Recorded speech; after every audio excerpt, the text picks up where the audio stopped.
Good afternoon, one and all. Today is 31st May 2021 and we'll be taking copy constructor. Today's objective is to take copy constructor. Unit 2 C++. So we'll be covering parameterized constructor which takes argument, object as an argument, constructor which takes object as an argument, and the last one is copy constructor. Basically, the constructor which takes object as an argument is called as a copy constructor at the time of calling the object of the class. So now let's begin with that. Parameterized constructor means what? A constructor which takes argument. In the last class, we have already discussed what is a constructor. A constructor is one which is used to initialize the members of the class. हमने पहले बात की थी constructors क्या होते हैं जो members को इनिशियलाइज करने के लिए यूज किया जाता है, क्योंकि क्लास के अंदर या तो पब्लिक पार्ट में या प्राइवेट पार्ट में जो भी हम वेरिएबल्स डिक्लेयर करते हैं वहाँ डिक्लेरेशन के टाइम पे हम इनिशियलाइजेशन नहीं कर सकते, तो इनिशियलाइजेशन हमको कंस्ट्रक्टर में करना पड़ता है. तो constructors are the special type of member function which are used to initialize the values of the data members. फिर कंस्ट्रक्टर्स किस किस काम में आते हैं? Constructors are used to constructors are used to initialize the values, and these constructors are called automatically or invoked implicitly when the object of the class is created. जब उसका object create होता है तो वो अपने आप कॉल हो जाते हैं. फिर हमने देखा था overloaded constructor कि एक से ज्यादा एक नाम से constructor create कर सकते हैं. ठीक है, तो आज हम देखेंगे पैरामीटराइज्ड कंस्ट्रक्टर, मतलब कि कंस्ट्रक्टर व्हिच टेक्स पैरामीटर, एक 1 argument parameter, 2 argument parameter, 3 argument parameter. You have done the practical on that also. So this is a constructor which takes no argument is called as a default constructor. इसको हम बोलेंगे default constructor. Constructor which takes one argument is called as parameterized constructor. Parameterized constructor मतलब जो parameter लेता है, ठीक है. This is also a constructor which takes argument, so it is also called as parameterized constructor. Parameterized constructor may be a constructor which takes integer argument or can take object as an argument. क्या argument ले रहा है ये? Integer argument ले रहा है. This constructor is taking no argument. Okay. This constructor is taking no argument and no definition. Okay, खाली definition लिखी हुई है. जो हमने previous programs में किया था कि जहाँ पर एक constructor लिखते थे वहाँ पर कोई definition constructor ही नहीं लिखते थे. अगर हमने कोई कंस्ट्रक्टर नहीं लिखा तो भी उस समय एक कंस्ट्रक्टर कॉल होता है जो विदाउट पैरामीटर रहता है और वो डिफॉल्ट कंस्ट्रक्टर कहलाता है, उसमें कोई डेफिनेशन नहीं होती, तो automatically at that time the constructor with no definition is being called. अब हम क्या कर रहे हैं? अब हम कर रहे हैं एक कंस्ट्रक्टर जिसमें एक इंटीजर आर्ग्यूमेंट कॉल किया है और ये कंस्ट्रक्टर जिसमें कि हमने object as an argument pass किया है. तो हम सेकंड जो पार्ट है constructor which takes object as an argument we will see. So what do we mean by constructor which takes objects as an argument? सबसे पहले सपोज मैं एक क्लास डिक्लेयर करती हूँ. सपोज मैंने एक कोड क्लास डिक्लेयर की, ठीक है. कोड क्लास के अंदर अगर मुझे कंस्ट्रक्टर क्रिएट करना है तो उसका नाम क्या होगा? कोड.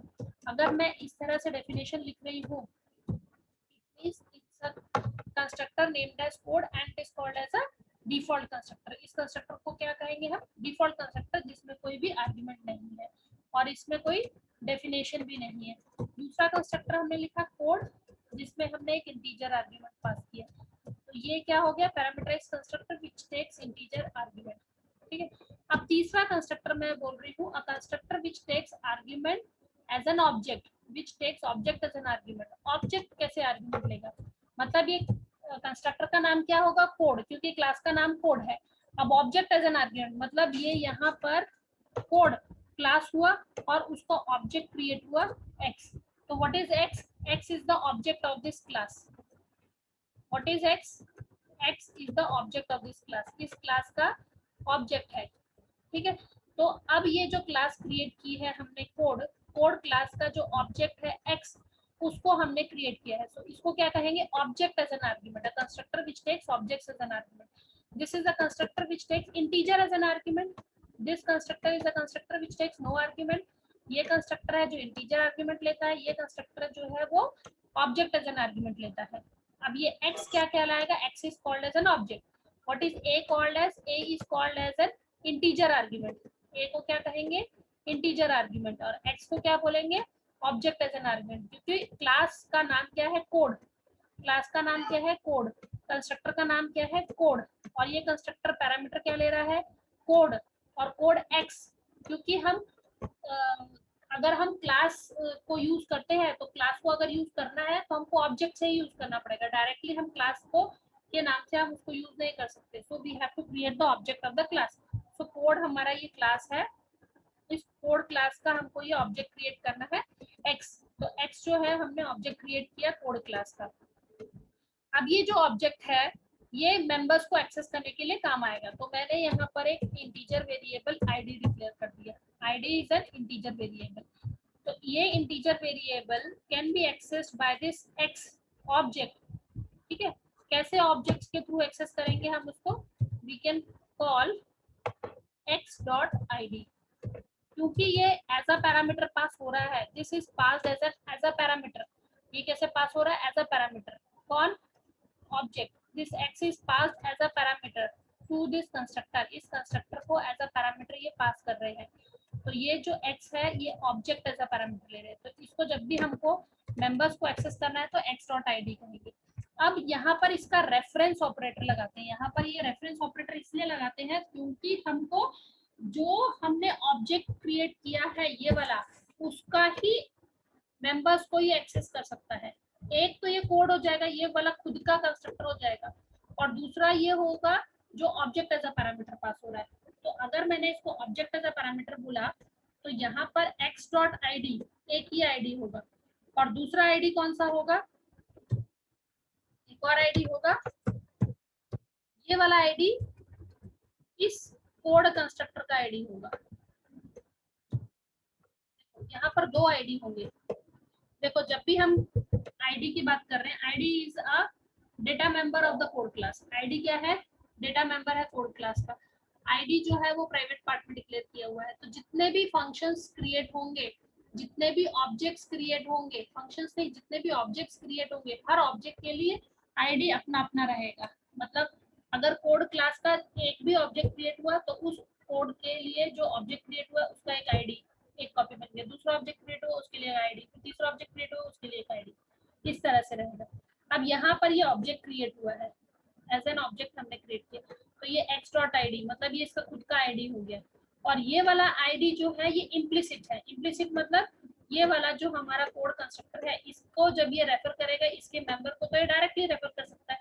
यहाँ पर जैसे मैं id is equal to a बोल रही, तो ये किस आईडी की बात कर रहे हैं, उस आईडी की जिसको हमने ऑब्जेक्ट क्रिएट किया, जिस कोड का हमने ऑब्जेक्ट क्रिएट करेंगे मेन में, उसके साथ में जब मैं ये कंस्ट्रक्टर को कॉल करूंगी तो उस ऑब्जेक्ट का ये आईडी रहेगा। और यहाँ पर ये एज एन एक्सप्लिसिटली पास हो रहा है, ये एक्सप्लिसिटली पास हो रहा है तो इसका ये आईडी हुआ। अब देखो यहाँ पर मैं आपको मेन दिखाती हूँ। मेन के अंदर हमने एक ऑब्जेक्ट क्रिएट किया कोड का, कोड हमने मेन के अंदर ये ऑब्जेक्ट क्रिएट किया code A.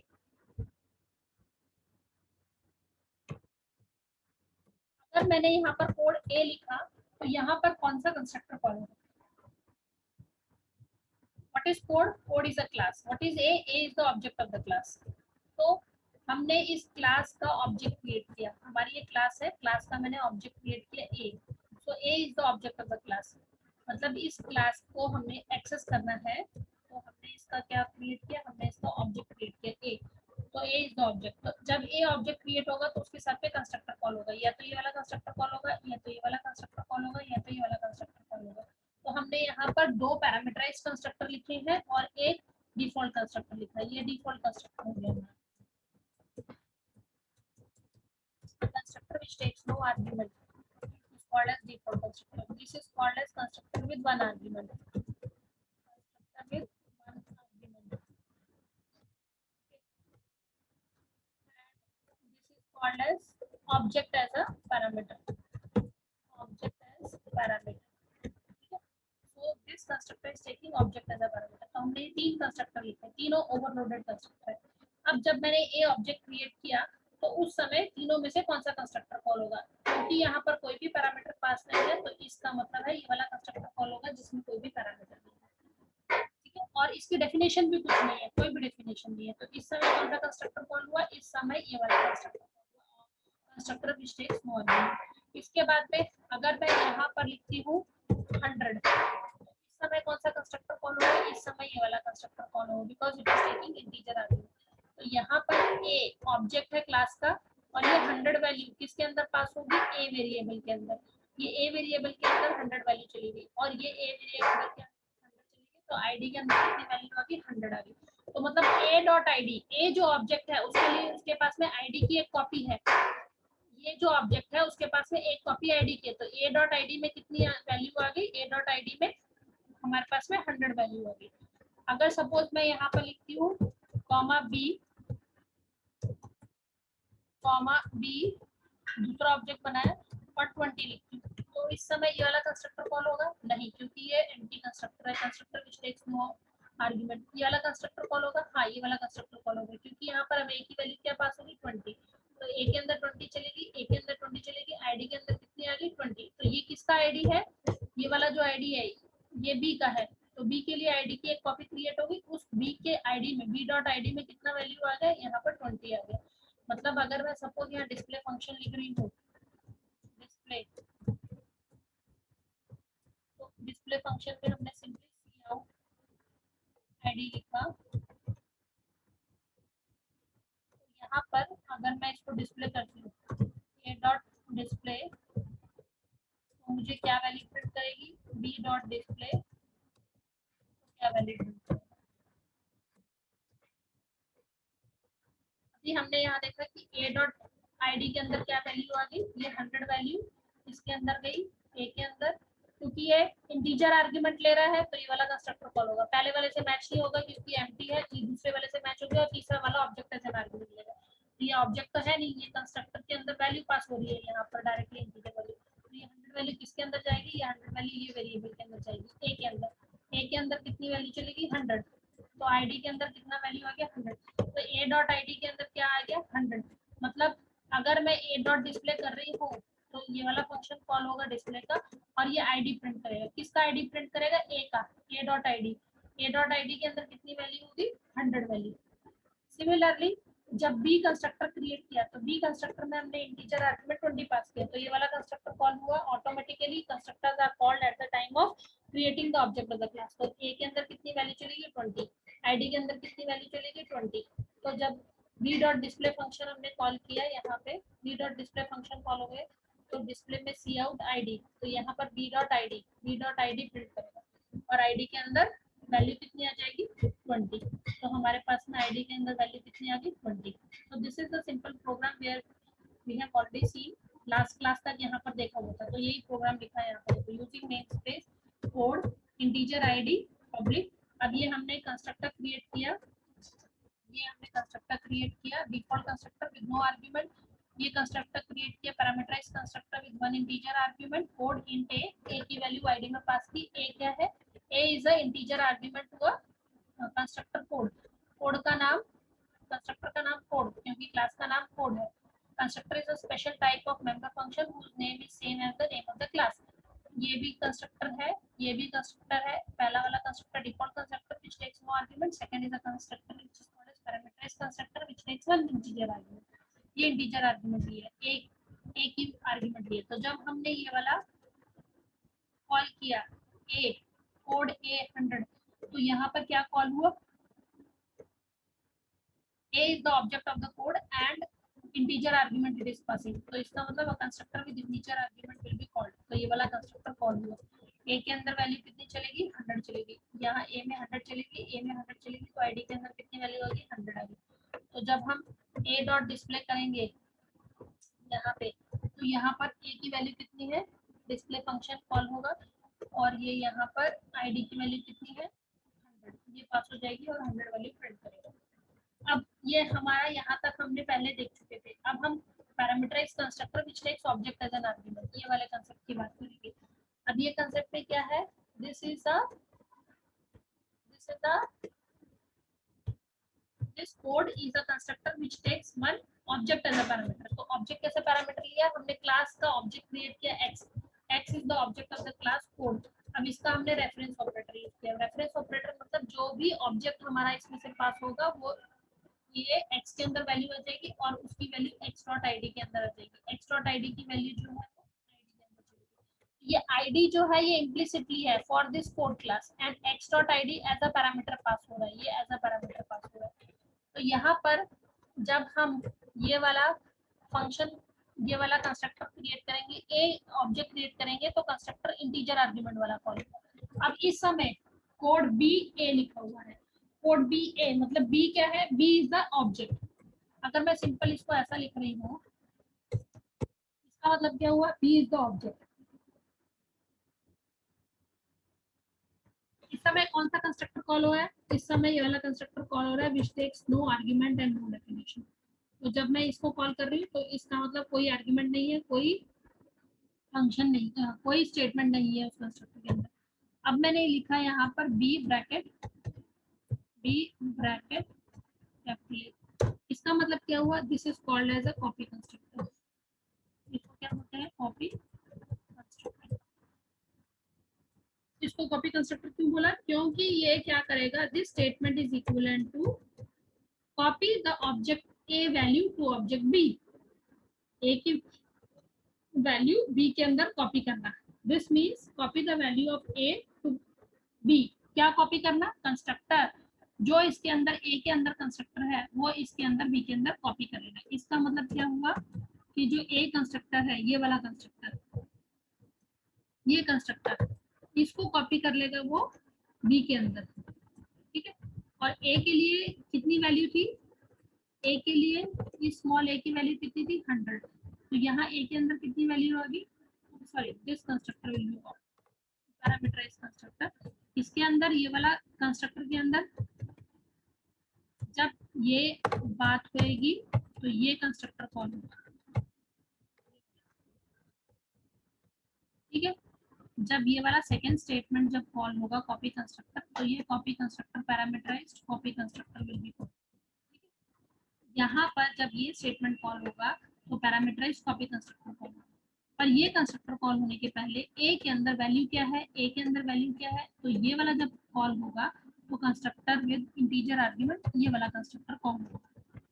This is parameterized constructor with one in argument, ठीक है। तो यहाँ पर हमारा क्या ऑब्जेक्ट क्रिएट हुआ, यहाँ पर ऑब्जेक्ट क्रिएट हुआ ए, और ए ऑब्जेक्ट क्रिएट होने के बाद कंस्ट्रक्टर कौन सा कॉल हुआ, कंस्ट्रक्टर विद कॉल क्या हुआ, constructor with one integer, constructor one integer argument, एक इंटीजर आर्गुमेंट के नाम से कंस्ट्रक्टर कॉल हुआ इस समय।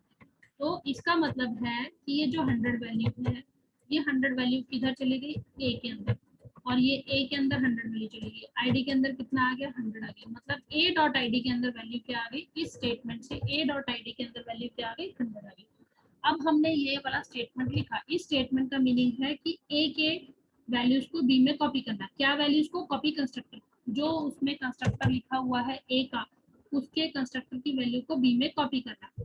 मतलब इस समय ए क्या है, a is the object of the class, code a is the object of the class, तो ए ऑब्जेक्ट है। क्या ये इसकी डेफिनेशन, इस समय कंस्ट्रक्टर कॉल होगा, इस समय कंस्ट्रक्टर कॉल होगा क्योंकि बी ऑब्जेक्ट क्रिएट हुआ, जैसे ही क्लास का ऑब्जेक्ट क्रिएट होगा कंस्ट्रक्टर कॉल होगा। कौन सा कंस्ट्रक्टर कॉल होगा, क्या ये कंस्ट्रक्टर कॉल होगा डिफॉल्ट, नहीं, डिफॉल्ट कंस्ट्रक्टर कॉल नहीं होगा क्योंकि ए के अंदर वैल्यू है। क्या इंटीजर आर्गुमेंट कंस्ट्रक्टर कॉल होगा, नहीं, क्योंकि ए जो है वो, ए जो है कंस्ट्रक्टर विद इंटीजर आर्गुमेंट है, पर बी जो कंस्ट्रक्टर है ये इसमें पैरामीटर क्या ले रहा है, ए, और ए क्या है, क्लास का ऑब्जेक्ट है।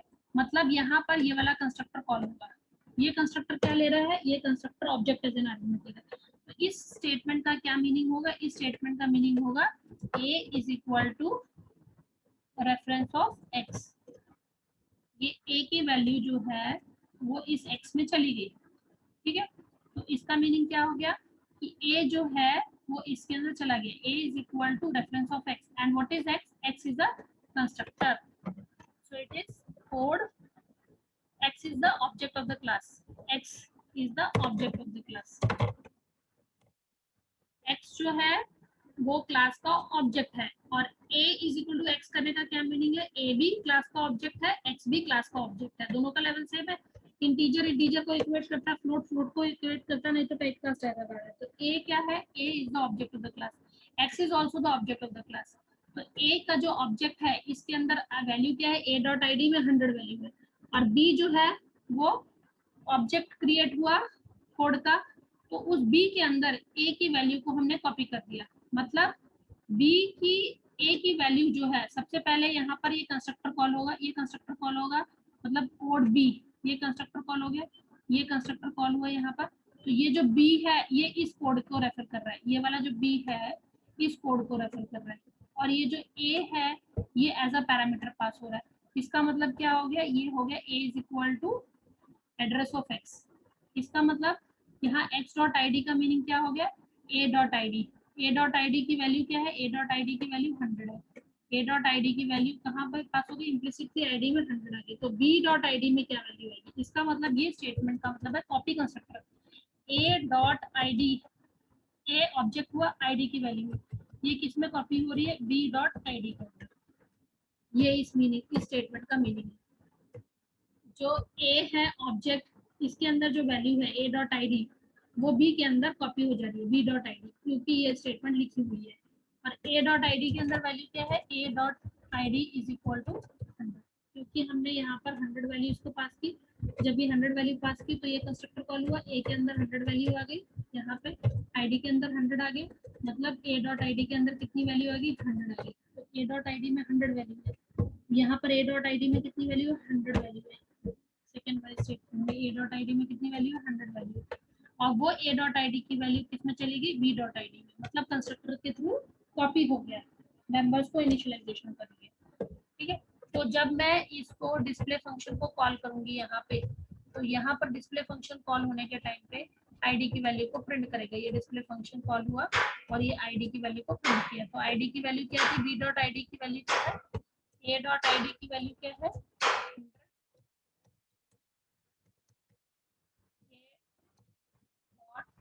id equal to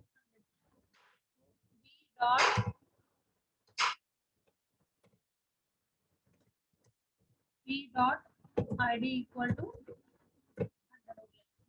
ये स्टेटमेंट की वजह से a डॉट आई डी की वैल्यू कितनी होगी, 100, तो b डॉट आई डी की वैल्यू कितनी होगी, 100 होगी। क्यों, क्योंकि हमने ये कॉपी कंस्ट्रक्टर कॉल किया है। तो code b bracket a is the object of the class, b is the object of the class. ठीक है, तो यहाँ पर हमारा क्या कॉल हुआ, यहाँ पर हमारा कॉल हुआ बी डॉट डिस्प्ले। तो बी डॉट डिस्प्ले मतलब यहाँ पर डिस्प्ले फंक्शन कॉल हुआ। इस डिस्प्ले फंक्शन कॉल होने के टाइम पे आईडी की वैल्यू प्रिंट करेगा। तो बी ऑब्जेक्ट के लिए आईडी की वैल्यू क्या है, 100, क्योंकि हमने इसको कॉपी किया था। तो यहाँ पर क्या डिस्प्ले करेगा, ये आईडी की वैल्यू 100। सिमिलरली ये स्टेटमेंट को भी हम क्या बोलते हैं, कॉपी कंस्ट्रक्टर।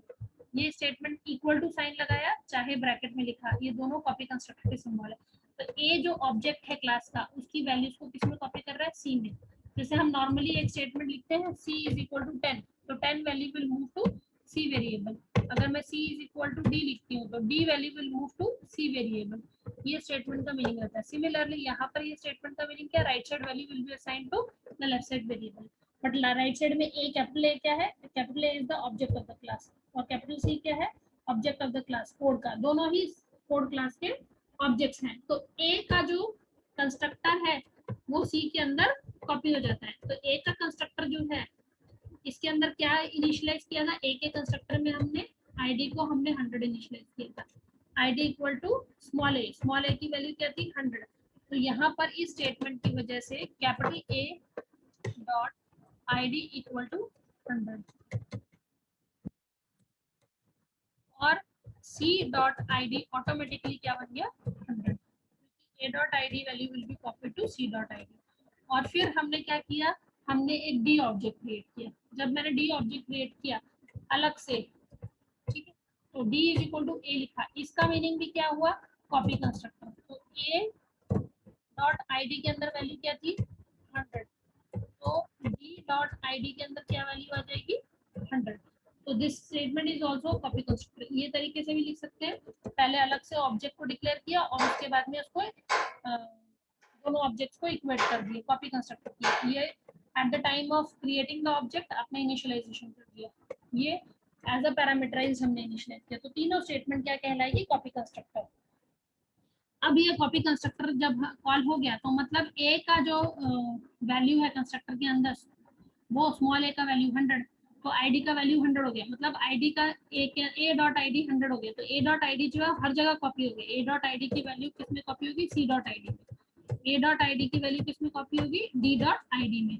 तो सभी के अंदर क्या आ गया, 100 आईडी की वैल्यू। तो जब हम डिस्प्ले फंक्शन कॉल करेंगे, ए कैपिटल ऑब्जेक्ट है, तो आईडी की वैल्यू क्या प्रिंट आएगी, 100। जब डिस्प्ले फंक्शन बी के साथ में हम कॉल करेंगे तो आईडी की वैल्यू क्या आ जाएगी, 100।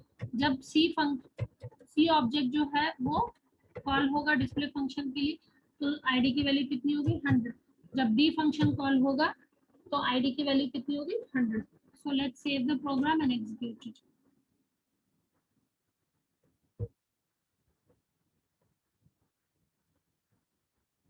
कंपाइल,